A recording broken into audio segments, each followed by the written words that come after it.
This is Shop Talk with Writers.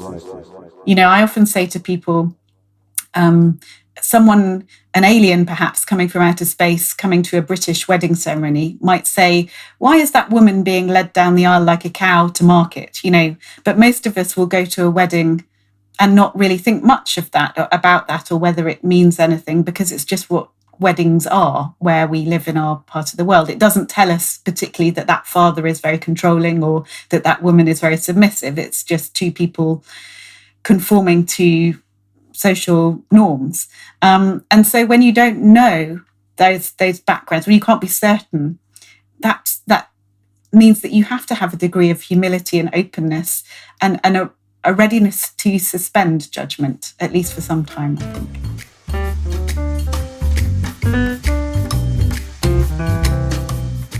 You are listening to Shop Talk with Writers, the podcast where we are curious about the stories behind the books. I'm Elena Lappin, and my guest today is novelist and international book blogger Anne Morgan to tell us about her fascinating new book, Relearning to Read, Adventures in Not Knowing. Enjoy.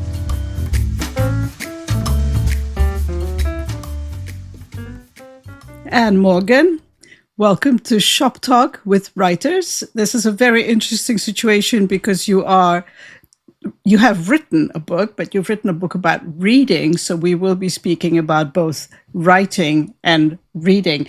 And the book is called Relearning to Read, with the subtitle Adventures in Not Knowing.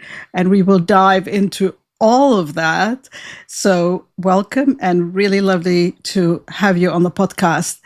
And I was wondering if you would like to begin by reading a bit from your book. And please set it up for us. Sure. Well, thank you so much for having me. It's a great pleasure to be on the podcast. And the section I'm going to read is from the first chapter, and it's describing how I started to unlearn the way I thought I had to read, which was by being clever about books and knowing lots. And one of the formative experiences I had was volunteering for the emotional support charity Samaritans. And this was quite a formative experience for me. And this reading takes us into that a little bit. 10 years after I sat in my room playing The Mayor of Casterbridge on repeat, it was another kind of listening that laid the groundwork for my shift in my relationship with books, although I didn't know it at the time. While I tried to feel out how life was going to work after I graduated, I signed up to volunteer for the emotional support charity Samaritans. Answering phone calls, I encountered a very different kind of story. Fragmented, partial, disorganized, a world away from the curated, virtuosic, finely tuned narratives that had been my companions throughout my degree. I took calls from people who barely spoke, and others who gabbled such great quantities of words that I couldn't keep up. There were accounts of horrendous, life-shattering incidents that I would never hear the end of, and repeat calls from individuals clinging on in the face of grinding, changeless woes. There were confidences shared by people I wished I could reach through the receiver and hug, and disclosures from others I hoped I would never meet. There were also conversations that I had to manage carefully and occasionally terminate, prank calls and attempts to manipulate me for thrills, harking back to the earlier era when Samaritans offered the Brenda line, a dedicated service to try to support those seeking sexual gratification. And there were contacts from people in such extreme distress that it was impossible to begin to fathom what they were going through. Sometimes, when prison officers had exhausted all other options, they would bring a phone to a prisoner in the middle of a mental health crisis and tell them to ring Samaritans. Those calls would occasionally come through to 23-year-old me. These weren't stories I could be clever about. They weren't puzzles I could solve. Most of them were so far outside my experience that I had no knowledge that would help make sense of them. And it was probably just as well. The Samaritans training stressed that volunteers weren't there to provide answers. Our job was purely to listen, to sit with people in their pain, anger, bewilderment, or whatever other emotions they wanted to share, and in so doing to try to help them feel less alone. Often, this involved saying very little. Sometimes it meant repeating back what the caller had described. On other occasions, it was simply a case of sympathising. But it also included asking questions. Questions, I learned, were extraordinarily powerful. They could demonstrate so many things: that you had listened closely, that you were interested and cared to know more, that you empathised, that you thought the speaker deserved your time and attention. For a person used to being overlooked, questions could confer dignity and bolster self-esteem. And occasionally, although this wasn't the primary aim, they could help someone look at a problem from a fresh perspective. Thank you so much. Thank you for this lovely reading. And, you know, this particular reading actually encapsulates what I love about your book, which is that it is a book on a sort of lofty idea, how to read, how to think about books, how to analyze what we read, how to perceive it, how to love it or not love it. But it's not a theoretical approach to that potentially abstract topic. It's a very, very personal one. And I love how you actually bring yourself into this story of reading and learning how to read in a new way from your childhood, actually, onwards. And so I was struck because you are also a novelist. You've written 2 novels. One is called Beside Myself. I believe that was your first one. And then the second one was called Crossing Over. I'm not sure what the time frame was between the two, but you actually wrote a novel at the age of 7. And what was that like? What was that about? Well, I started telling stories very young, and yes, the novel aged 7 was hugely derivative of the Chronicles of Narnia. It involved a castle with a bookcase that moved aside and took the children into another magical world. I don't remember a great deal of the details about it, but my grandmother read it and was very encouraging.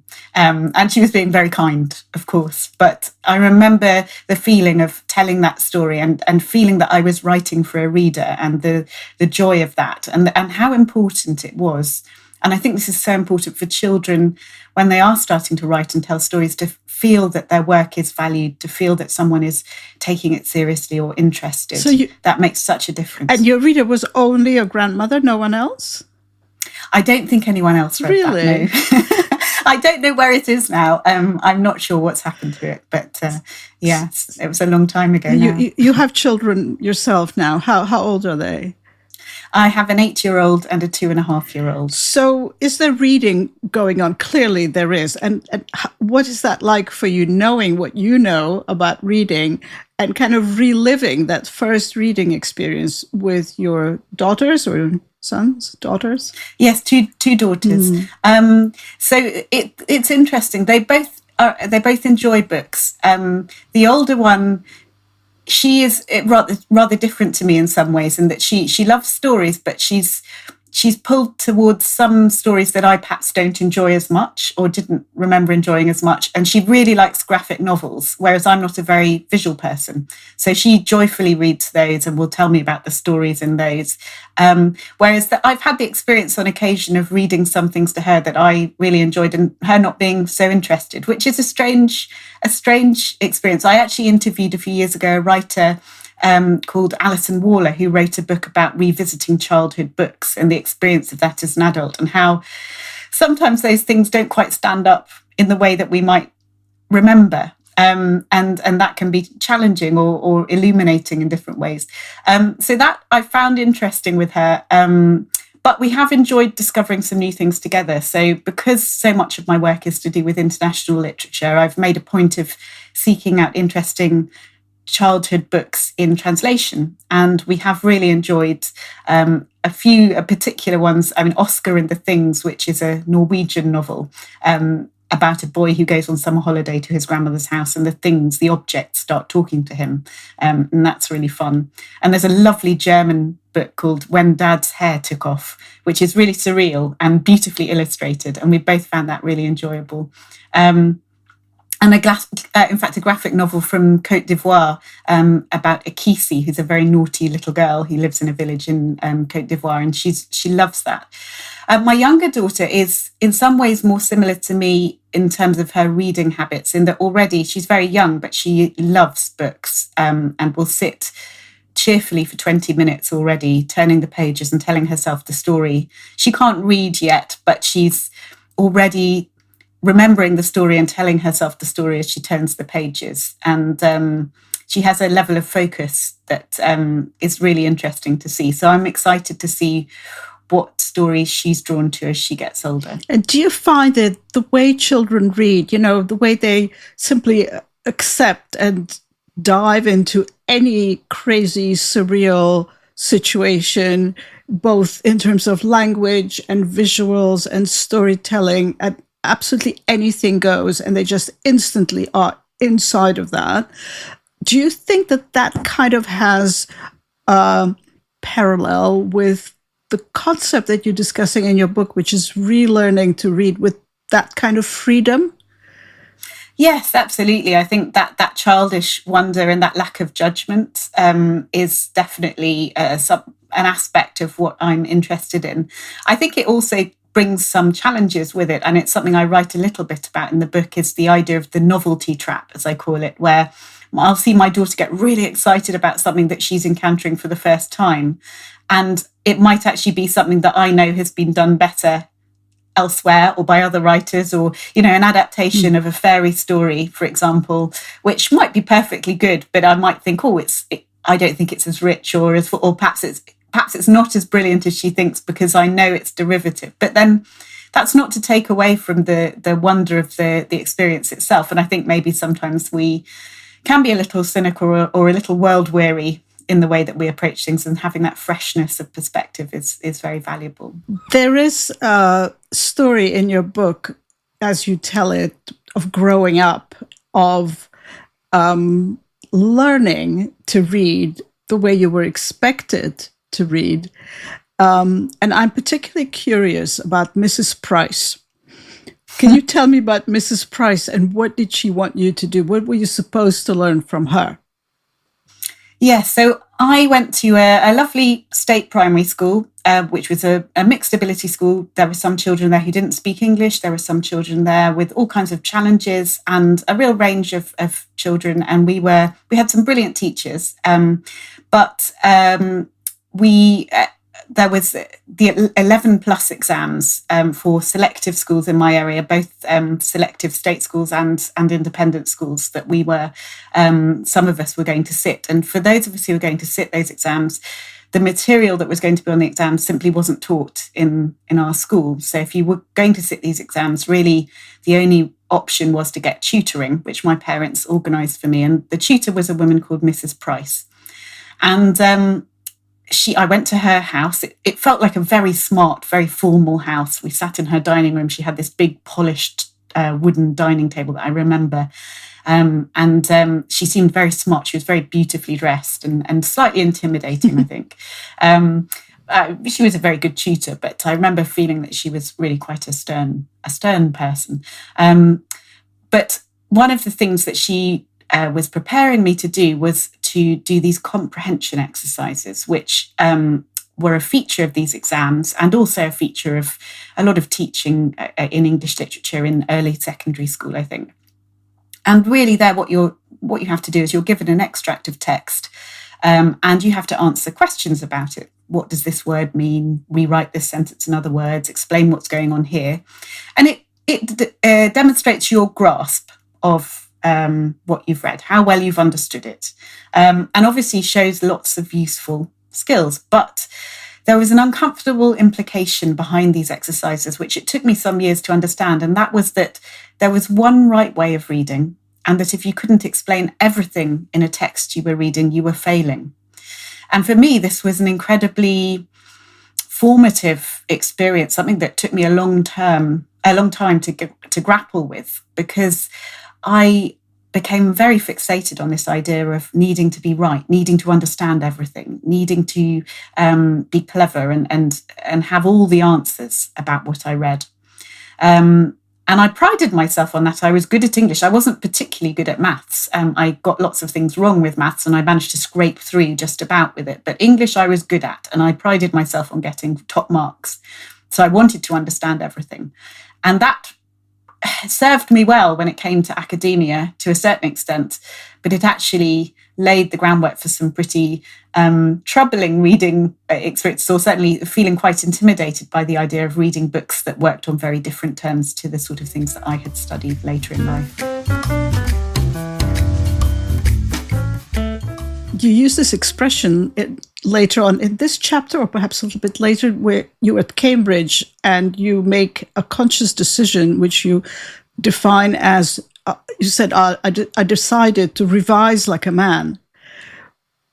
Yes. And I was really struck by that. That's hilarious. How did you do that? Thank you. Well, I remember it very clearly.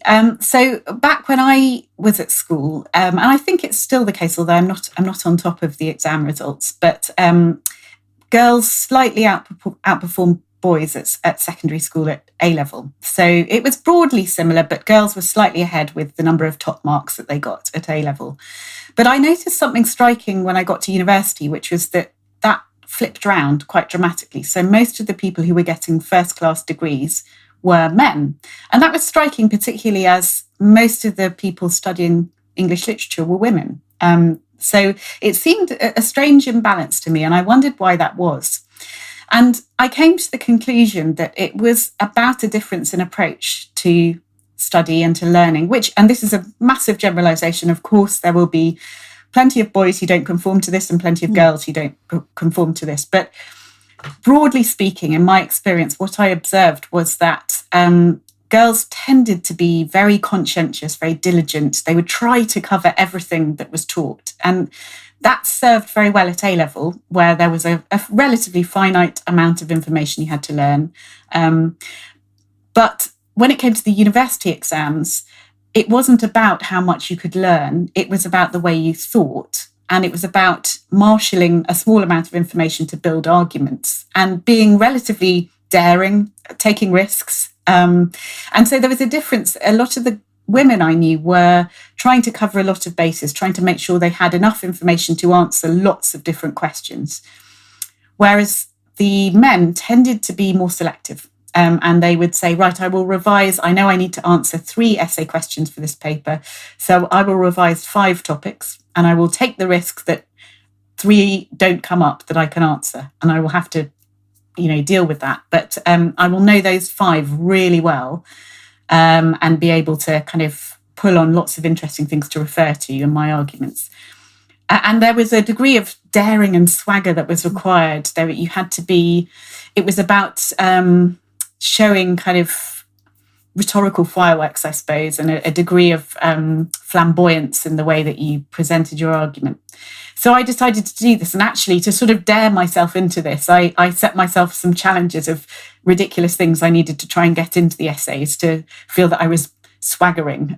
So I mentioned I had to get the soap opera EastEnders and the comedian Dawn French into my exams. And it was a kind of a silly game, but in a way it was a useful way of focusing my mind and trying to adopt that approach that felt a little bit alien to me. And it served me well. I got a first-class degree. I did well, but it was an interesting, it took me years to reflect back on that and think, why did I feel I needed to do that? Why did the system seem to work in that way?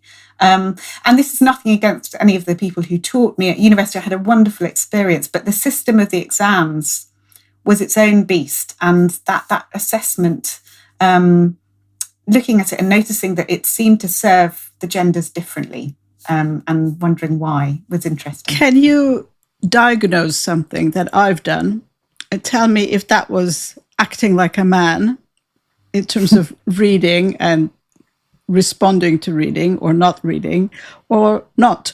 So when I was a teenager, I grew up in Prague, and there's a Czech novelist, completely unknown here. Her name was Božena Němcová, who was a kind of very feminist Czech writer. And think of her as an equivalent of a Victorian English writer. And she wrote a classic novel, classic by Czech standards, called Grandmother. And this is an absolute canon, obligatory novel. I found it so deadly boring that I could never get past the first sentence. Honestly, by sentence 2, I couldn't handle it. I thought it was awful. So I listened to the many conversations that went on about this book in class. And then when we wrote an exam and an essay, and I just bullshitted my way based on everything I heard, never having read more than a sentence or two of that actual book. And I got the best marks in class. I remember when my exam was held up as an example of how to write an essay. Now, is that like a man or the opposite? I would say so. Yeah, that seems to play into the sort of masculine approach I'm talking about. In that sort of, so it's bullshitting. Well, to a degree, yeah. I mean, I suppose maybe style over substance might be a way of saying it. That there's an English word, blagging, which is something that very much seemed to be the preserve of a lot of the boys I knew, the teenage boys I knew, the bright teenage boys. It was about sort of being able to build a convincing argument without necessarily having a thorough grasp of what you were talking about. And some people say that if you look at our politicians, there are examples of men who've grown up through the public school system who show examples of that. So actually, there's a hilarious PS to this story, which is I was interviewed on Czech radio a couple of years ago where I related this experience. And then I got fan mail from people, probably my age or different age groups, but they all said the same thing. They said, I couldn't read it. I just lied about having read it. And they all did. They all did well. So what is that? That's a whole other book, I think. I mean, you should write that book, I think. Relearning not to read. Yeah, not to read at all. But your book is about relearning to read. And I love the connection between that idea and what you experienced when you listen to people who call the Samaritans with their personal stories. You must have been completely overwhelmed by the material, let's call it that was thrown at you, nothing to do with your personal experience, but you had to be open to it. Would you say that openness to something that is not known to us, that is foreign to us, that we are yet to experience, or maybe will never experience, that is part of reading the way you would suggest that people should read? Yes, I think that's definitely part of it. I think it goes hand in hand with a kind of humility as well. Trying not to think that I know the answers or I can solve this problem, because in most cases there isn't an easy solution. And even if there is a solution that appears obvious, it's not your place that's not what you're there to do. You're there to listen to that person and allow them space to express how they're feeling, to talk through the things that are troubling them, and to feel that they have someone who's sitting beside them, really, and looking in the same direction that they are, rather than passing judgment. And I think that maps onto reading in an interesting way, particularly when you're talking about reading stories that may come from unfamiliar traditions. For me, this is all rooted in my experiences with international literature. And I'm interested very much to hear about that novel, Grandmother. I wonder if it's been translated into English. It sounds as though it will have been. I'll look it up after this. So when you're reading stories that come from unfamiliar traditions, unfamiliar voices, unfamiliar cultures, there are many things you can't be certain of. Subject matter or material being one of them, but also references that you may not recognize as references or that you may not understand, jokes that you can't be certain whether they are jokes or not. Is it funny or not? Does this thing that seems shocking tell me something about this particular character, or is it just the way that wedding ceremonies work in this part of the world? I often say to people, someone, an alien perhaps coming from outer space, coming to a British wedding ceremony, might say, why is that woman being led down the aisle like a cow to market? But most of us will go to a wedding and not really think much of that, or about that, or whether it means anything, because it's just what weddings are where we live in our part of the world. It doesn't tell us particularly that that father is very controlling or that that woman is very submissive. It's just two people conforming to social norms. And so when you don't know those backgrounds, when you can't be certain, that means that you have to have a degree of humility and openness and a readiness to suspend judgment, at least for some time, I think.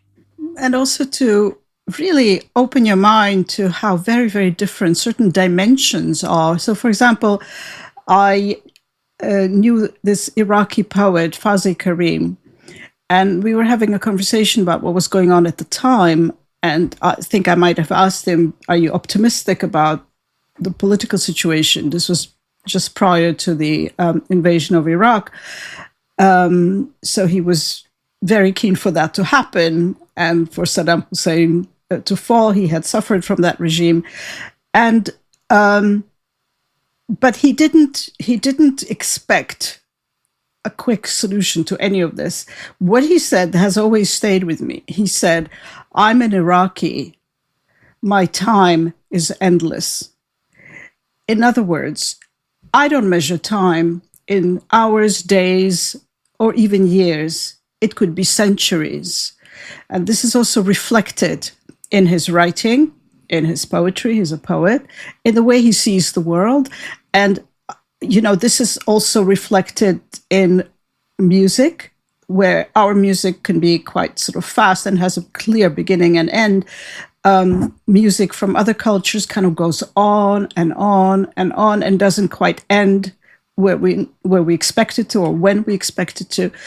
And so this is something that comes into reading as well, I think, that kind of understanding that whoever wrote that thing that we are now reading and trying to absorb may be both very different from us, but also very close, because I find there's always something that connects us all. Yes. When we read from other cultures. Now, you are famous for your enormous project of reading books from every country on this planet, or I don't know if it was every language, but every country. And I'm fascinated by the fact that, first of all, that you've done this, and by something you've said in this book, which was that doing this, reading all these books, has actually freed you up as a novelist.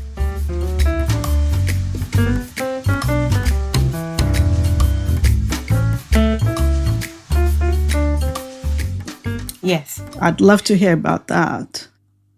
Absolutely. Well, so the project that I did was back in 2012, but it's become a lifelong endeavour because I continue to hear from people about books and stories all around the world and be invited to be involved in all sorts of interesting collaborations and projects. But it was a book from every UN recognised nation, plus a couple of extras, because that list of UN recognised countries doesn't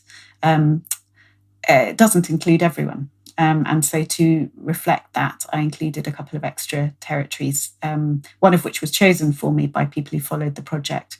Yes, if I'd done every language, that would be about 6,000, which I'd probably still be going, but maybe one day.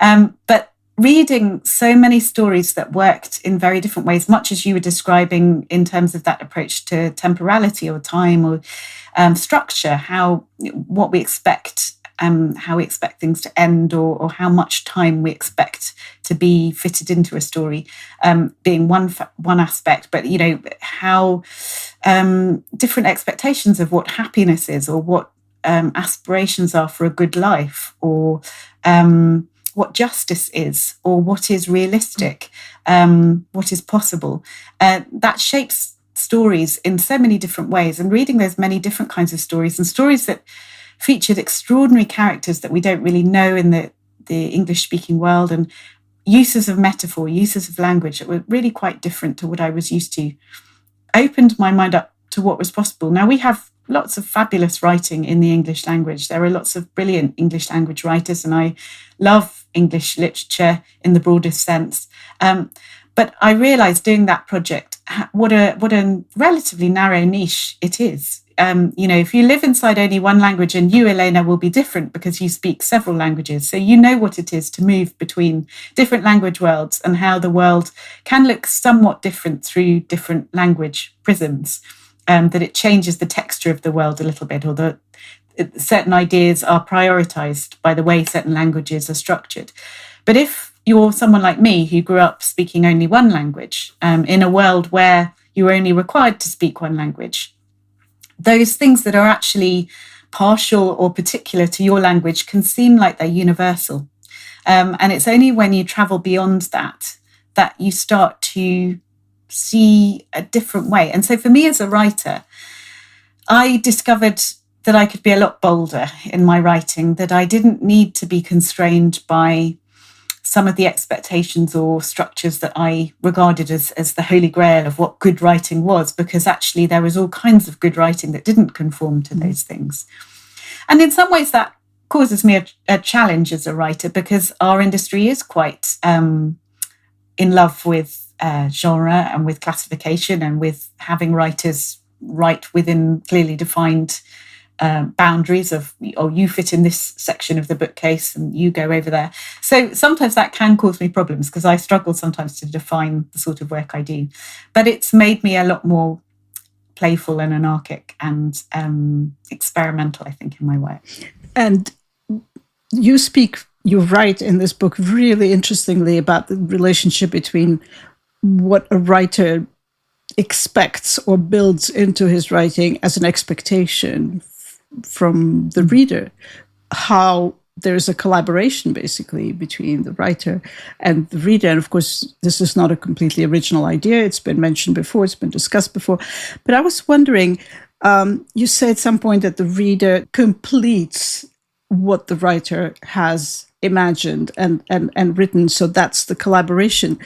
Do you actually, would you say that that's a little bit similar to a playwright or a film screenwriter, scriptwriter seeing what they've written brought to life by actors and directors?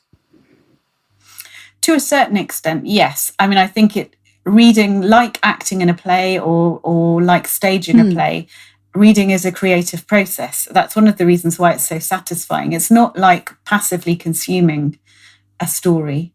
It is, you have to work with the text to build the world. And good writers, all writers really, will leave gaps when they write, because you can't include every single detail. If you think of how many stimuli are coming at us every second, there's no way that you could present all of that on the page. So a writer is very selective, and they put only certain details down, and there are gaps there, and the reader will fill those gaps. Now, if you're reading something that comes from a very familiar tradition, from a familiar world, you'll probably fill the gaps with things that fit very well, and you'll build the world that broadly the writer was envisaging. But if you're reading something that comes from a very unfamiliar tradition, you might fill those gaps with all sorts of things that don't really fit and that make a rather strange picture. And that can be interesting. It can tell you a lot about yourself and the things that you reach for when you don't understand something or you don't know where you are. And it can be quite playful, and you can find you've plugged a gap with something and then, oh, actually, I need to swap that out.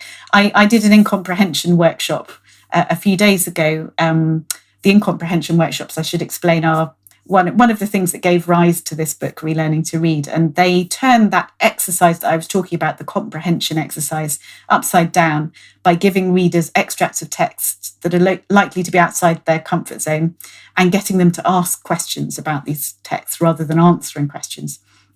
And I did an extract from a novel called Novelist, which is by Leanne Simpson, who is an Indigenous American writer.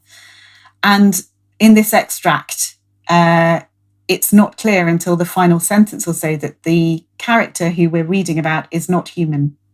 So the readers are reading it envisaging one thing, and then a couple of clues that are dropped in the final couple of sentences make them have to reimagine the whole thing that they've pictured. So that's a great example of we fill in gaps with things that actually maybe don't fit based on our own expectations, our own conditioning, the way we're used to thinking stories work. So yes, I think you're right. It is like, in some senses, it is like actors staging a play, with the exception that other people can't then come and watch that production. Unless we can talk about what we've read. We can say, oh, I pictured this, or I envisaged this. And I suppose that's where a book group might feel like performing a play in some senses. You're performing your reading of something. But yes, there's definitely a degree of that creative collaboration involved.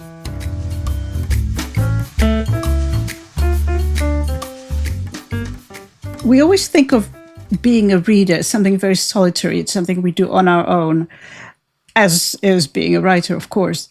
However, in this day and age, where people read on their Kindles, on various digital devices, digital formats, there is now such a thing as, you go on Amazon and you look up a book you're interested in, and it will show you highlights, passages highlighted by actual readers. We don't know who they are, but if a number of readers highlighted the same passage, you will see that there. Like, actually, and I used that in an interview. I asked about that in an interview with the novelist Caroline O'Donoghue.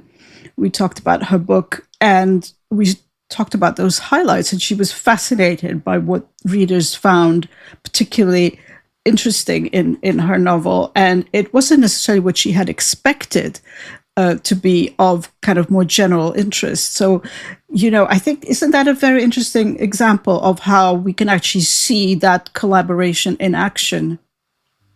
Yes. And I have to say, I find, because I read quite a bit on Kindle, I read on paper as well, but I do find that those highlights sometimes might encourage me to highlight something as well, or pay particular attention to something because, other people have picked this out. So it's an interesting extra influence. But then, as I talk about in the book, there are lots of different influences that we have on a text. It's kind of naive to assume that we're in this direct communication just with a writer, because even a text that was written in English has had a lot done to it before it gets to us on the page. And there are all sorts of influences at work there, which may not be so obvious as having a highlighter. So it's, in some senses, it's another element added on like that. But yes, it is an interesting collaborative because you're then idea. no longer alone when you choose to when you choose to follow up on someone's highlights, or if you contribute your own, you are actually joining some kind of invisible international chorus community of readers. And that's a very new experience, I think, I agree. for readers. Yes. And I think that should be kind of analyzed and explored, because I wonder if that has an effect on authors. Could they think, well, people really love that, I should put more of that into my next book, it will sell better. It will be more well, certainly. I mean, behind the scenes in the book world, I have heard stories already of particularly authors writing in very commercial genres, attention being paid maybe not so much to the highlights as to when readers stop reading. If someone's reading because Amazon can gather these statistics, or e-reader manufacturers can gather these statistics. I find it, in a way, it doesn't bother me particularly because I don't write in that space, but I would find it troubling, I think, as a writer, if I were someone who was writing crime fiction and I was being told, they don't like this character, they stop, 50% of readers stop reading when this character comes in, so you mustn't write anyone else like this. That troubles me. Of course, because that could kill some of the best characters in fiction. Absolutely. Because being unlikable is part of their appeal.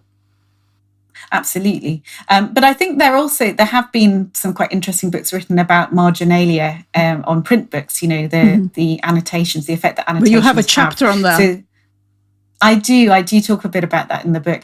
And so I think, there's definitely there's scope. There's definitely a PhD in someone in highlights on Kindles. Yeah, come on, someone take that up. So I don't know if I agree or disagree with you on the issue of so many unfamiliar things appearing in various literatures and books, because in my opinion, and that's completely subjective, of course, there isn't anything in literature that is unfamiliar to a reader. We can, by virtue of reading, a door is opened and we are suddenly there, wherever that there may be. So I'll never forget how there was a time when I was an editor at an imprint of Pushkin Press called One, and I was reading a manuscript of what became a book, a shortlisted novel, The Fisherman by Chikosi Obioma. So Wonderful. This is a Nigerian debut novel. And I'm sitting on the tube, London Tube, and I'm reading the opening. It was just a manuscript, of course, form. And I'm reading about the family and the village. And I am suddenly there. I missed 10 stops. I was in this Nigerian village I've never even, visited in my life or even imagined visiting. This family, that time is a bit historical. I could smell that area, that street, the river. I was transported into that reality, which I personally never knew. That's what good fiction does. And so I don't know. And another example, maybe, for example, George Saunders, his novel about teaching creative writing based on Russian authors. Yes, A Swim in a Pond in the Rain. Exactly. Yes. Again, that is a culture that most of his students have absolutely no knowledge of, but he can extract from that situation and teach them something completely universal about how to approach writing. Yes, no, I think you're right that, the great stories take us with them. But I think there is also, there are several things going on here. So you'll know about thinking about how much needs to be explained for a reader. How much do we need to, and this has shifted. So that historically there has been a tendency to baby the English language reader a little bit, certainly by big mainstream publishers, a tendency to try and explain everything that might be seen as a bit challenging or, a fear, perhaps I think a sort of excessive fear of a reader's kind of conservatism or, fear of being challenged. And so sometimes, for example, a translator might have to choose whether to simply use the original term for, let's say, an African cooking pot that we don't have a direct translation for in English, or whether to explain that in the text behind the description of that, or whether to have a glossary at the back or to have a footnote. And different people have different approaches to that. Someone reading that, if I think increasingly now texts often don't explain some of these terms, and I welcome that. I think it's a good thing. But someone reading that term for the first time, they might know, okay, we're in a kitchen in this hut or in this house in Nigeria. So it's likely to be a kitchen utensil, but I don't know if it's a plate or a bowl or a cooking pot. And that's okay. I can still picture the scene. I don't feel excluded, but I have to be aware that that's, or I may assume that that's this, but then I may discover on the next page, actually, he's picking it up to drink out of it. So maybe it wasn't what I thought it was. So I don't think having those kind of questions shuts us out. I think in some ways it draws us further in, because there's the curiosity there of, oh, what is this? But I absolutely agree with you. I mean, stories do take us into their worlds, and that's part of the magic. But the world that I build reading that story will be slightly different from the world that you build. And that also is part of the magic. That's absolutely fine, because every reader can, that's the freedom in reading, and that is also the freedom in writing. I mean, as a writer, I actually don't care how the reader will make it their own. And as a reader, I actually also don't care what the writer may have intended if I find something different in it. My father, who was a translator, he told me, if you could read a language in the original, always do so, never read a translation. And he himself was a translator. And I really, really followed that religiously until one day I realized, well, a translator is a writer too. And an excellent translation is a work of art, very much worth reading. So now I do that very happily.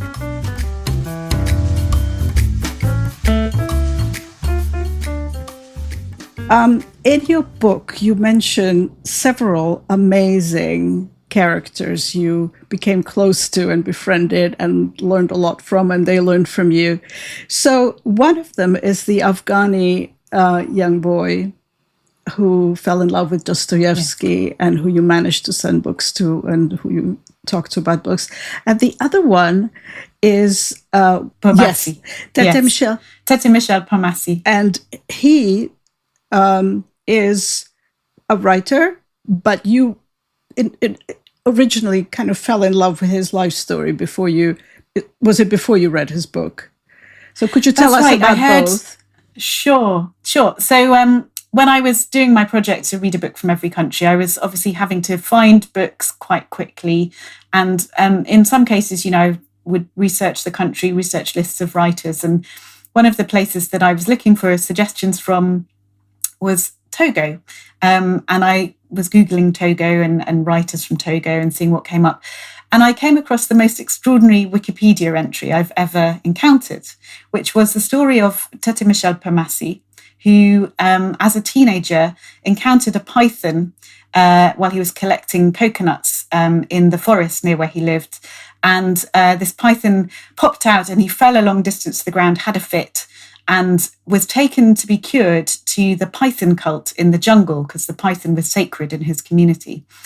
And the ritual seemed to work. He was cured. But as payment, the priestess said that he had to come and live with the python cult for 7 years. Now, he didn't really fancy this idea because he was now afraid of snakes, understandably.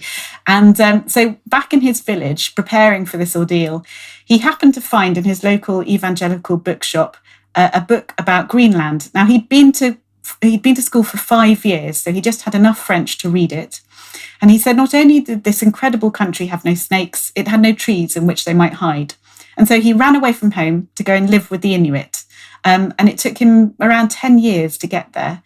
And he arrived in 1965 and spent 2 years living with the Inuit. And then wrote this extraordinary book called An African in Greenland, which has since been re-released as a Penguin modern classic, Michel the Giant, about his time, about his journey there and his time living with the Inuit and this love affair that he's had with the country ever since. And he and I actually became friends because I wrote about his book in glowing terms. I fell in love with it and it inspired a number of people to be interested in his work. And a filmmaker option. I was just about to say, has it been filmed? Not yet, unfortunately. I think it would be an extraordinary story. There has been a documentary made, but not a film. But I hope there will be one day. But the lovely sort of end to this story, which is actually beyond the end of the book. I end the book saying that I hope one day we'll go to Greenland together. Well, this summer I did go to Greenland with him. He's now 84. And this summer, 60 years after his first visit, he and I travelled on a cruise ship. It was during its first ever voyage up the west coast of Greenland, these expedition cruises that go to the polar extremes. And they invited Tete to go as a speaker on this journey. He said, well, can Anne Morgan come too? Because she'd like to write about me going to Greenland. So the two of us went on this trip and revisited a number of the places that he first went to 60 years ago. And perhaps the most astonishing moment was when we arrived in one town, the bus driver who was taking us around the town said, oh, there's someone who'd like to meet you. And it was a woman who had been a 4-year-old girl when he arrived in the 1960s, and he had stayed with her family for several months. And she's now a grandmother, and she arrived with her husband to see him. And he just burst into tears. He was so overjoyed. And the captain allowed us to bring them on the boat, and they sat and had coffee with us, and we talked for an hour. So it was a really extraordinary trip. He is an extraordinary man. Like all of us, he is a complicated person. He's has contradictions and sometimes you ask him one thing and he'll say one thing and then a different question a different day. But it was so magical to go back there with him. And he led a tour around Rodebay, which was a village where he spent the polar night. And he's 84, he's very fit. You wouldn't think to look at him that he was 84, but we couldn't keep up with him. He was so excited. He was racing ahead. Oh, I remember the church and this house here, and showing us all these things. So quite an extraordinary thing. But for me, he exemplifies good curiosity, which I think is based on exchange and a willingness to be changed by what you learn. It's different to the rather superior, perhaps Eurocentric, anthropological, going out and studying different cultures and sort of reporting on them and making judgments about them. Because what Tete Michel does is he is constantly interested in other people and interested in learning from them, and without judging, really. And I find that very inspiring. And he has this incredibly magnetic effect on the people around him. People warm to him and are enjoy his company and happy to welcome him into their lives because of that, I think. This is a wonderful sort of ending to this topic that you've been exploring, to that whole quest. Led by your own personal curiosity and your very open mind. And I think it's just really beautiful. I wonder what he learned from you. What were his questions for you? Well, it's interesting because I recorded quite a lot while we were there. So I was writing about it for the Sunday Times newspaper, but I also was recording our conversations. And He said to me, much as you just said, he said, "Oh, you're here because you're curious." He said, I said, "To me, you exemplify curiosity." He said, "Well, you're curious too." And he said, "You're an indefatigable writer." That's how he described to me, because I was noting everything down and I was, trying to record everything. And I think the thing, something that I've always loved that he said to me, I suppose it wasn't so much a question for me as, he's asked me a lot about my life and we've talked a lot about our various family situations and our writing and the things that we're interested in. But something that I cherished that he said to me was, we're very similar. We're the same person in some respects, in that we both try and meet the world on our own terms. He said, my quest to go to Greenland was about meeting the world on my own terms, and your quest with reading the world, you wanted to meet it on your own terms without being constrained by what people tell you should think or you should do. And I hope he's right. I cherish that as a comment. And thank you very much for joining us on Shop Talk with Writers and telling us about your wonderful book about reading, which we are all being invited to relearn after reading your book. And may I ask, what are you working on now? You mentioned you were writing a novel. Can you say anything about it? I'm in the research phase, so I've finished a very scrappy draft of a novel. I've actually been working on it for 5 or 6 years, on and off, but it's been a long one to get together, this one. But I've got a draft, and I'm now in this stage of reading lots of things around it, filling my imagination with lots of related stories, sometimes quite tangentially related stories. So this morning I was reading a memoir by Elif Shafak about her experience of early motherhood, which was it's a really interesting book, actually, Black Milk. But over the next few weeks, I'll be reading lots and lots of things and noting and allowing those books to work on my mind before I go back to that draft and try and pull it into shape. So wish me luck. I wish you luck. And I also should have mentioned that I love that picture that you describe in the beginning of your book of your teenage self in your bedroom knitting and listening to some, not an audiobook, but a tape recorded BBC version of Thomas Hardy's The Mayor of Casterbridge, and just lapping it up, being completely absorbed by it. I love that. And then later on, you discovered that they actually edited it a bit and they changed things. Did that matter? I think not for that first experience. It was a joy. What was interesting was to then think about the changes that had been made and why they'd been made and what they'd foregrounded. And I think actually the dramaturge, Sally Hedges, I think it was, she did an excellent job actually to make it work for the radio and to make it work for a new audience. So yeah, I'm full of admiration for that. It's very interesting. I don't know if there are many nonfiction audiobooks, but this one could be one. I feel like people could sit and listen to that in your own voice, perhaps. Thank you. Well, I did actually read the American audiobook of my first book, Reading the World, which was The World Between Two Covers in the US. I narrated that and I enjoyed that. So I would enjoy narrating this. I have to say I would never dare to narrate my novels. I was very fortunate to have excellent narrators for my first two novels, and Adjoa Ando narrated my second novel, Crossing Over, and she's exceptional. I went and saw her recording that or some of it. And I think you really, certainly I would want a really skilled actor to do all the voices in a novel. But a book like this that's in my own voice, I would enjoy doing. I could do that. So if anyone wants to do it. I shouldn't forget to ask you one question that we now ask of all our guests on Shop Talk with Writers, which is, why do you write? Oh, well, I can't not really. It's a compulsion, I'm afraid. I will always write whether anyone pays me to do it or not. I've been fortunate that people have paid me to do it. But I remember years ago, I spent my 20s writing unpublishable rubbish, really. And I remember when I was about 26 having a realization that was it might only ever be me sitting in a room playing with words. That might be all it ever came to. And if that wasn't enough for me, then I should find something else to do with my time. But if it was enough for me, then I should structure my life in such a way that I could afford to do that as much as I could. And I decided then and there that it was enough for me.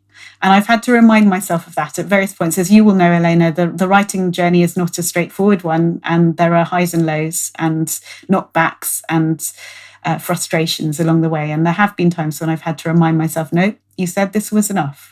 And anything else that comes is a bonus. So that's the way that I hope I will continue to approach it. Thank you so much, Anne Morgan, for joining us on Shop Talk with Writers. Thank you.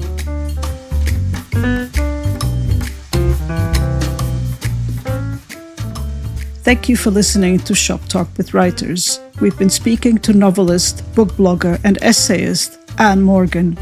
Read more about her worldwide readings on her hit blog, ayearofreadingtheworld.com. Relearning to Read, Adventures in Not Knowing is published by Renard Press. Join us again soon for a Christmas special with American stand-up comedian Gary Gulman on his memoir, Misfit. I'm Elena Lappin. Thank you for listening.